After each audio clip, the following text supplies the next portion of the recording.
aš galiu tiesiai šviesiai pasakyti, kad tikrai tai yra mano sėkmės istorija, nes esu tikrai ten, kur noriu būti.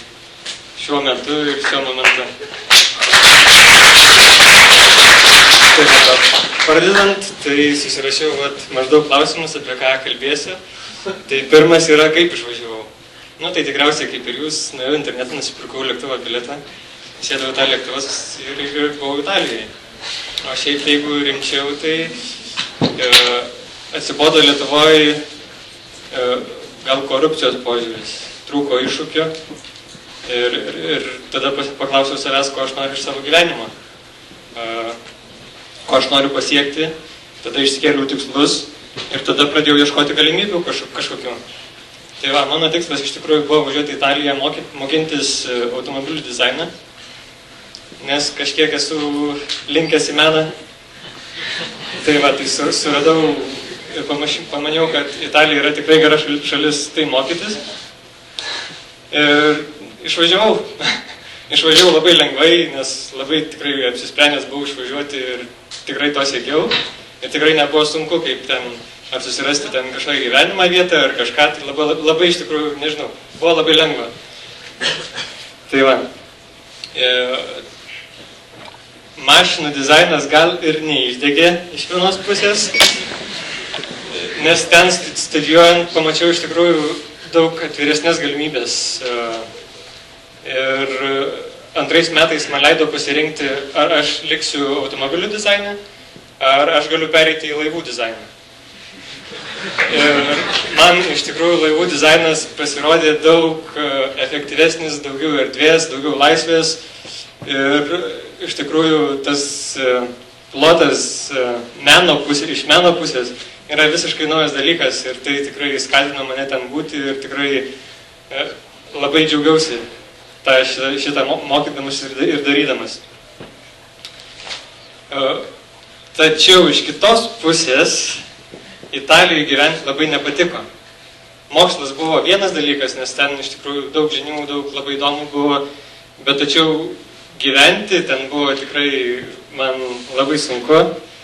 Neturėjau nei ten itališkų draugų, nei ten kažkokių bendruomenės kažkokios nebuvo, nes praktiškai vienas. Tai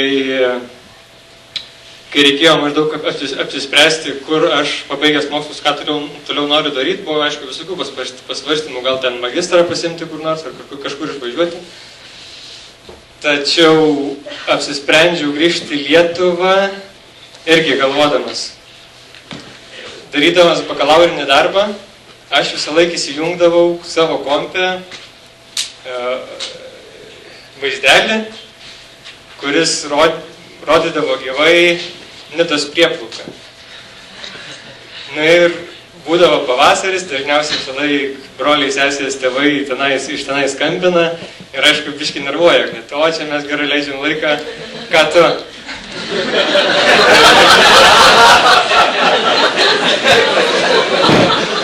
Tai va, tai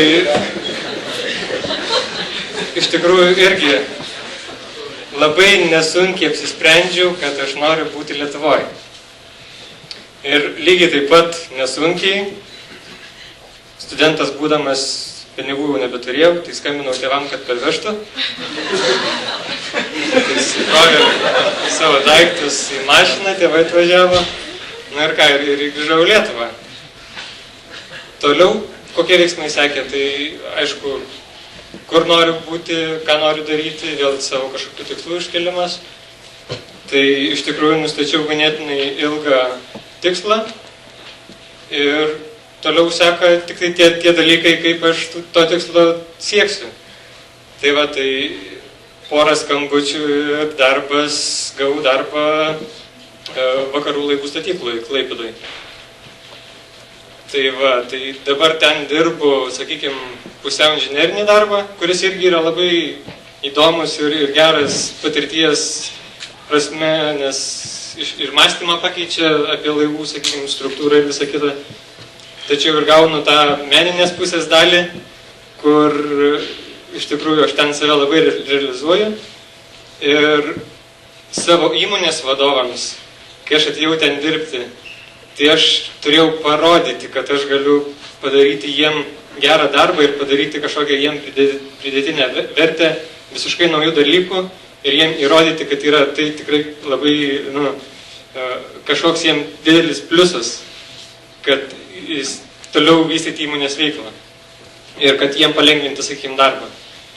Tai va, ir jau dirbu beveik 2 metai ir žingsnis po žingsnio toj kompanijai aš matau, kad aš augu, kiekvienas naujas projektas, kiekvienas naujas iššūkis ir tikrai yra, nežinau, labai įdomu ir tikrai yra fantastika ir tikrai, sakau, esu laimingas.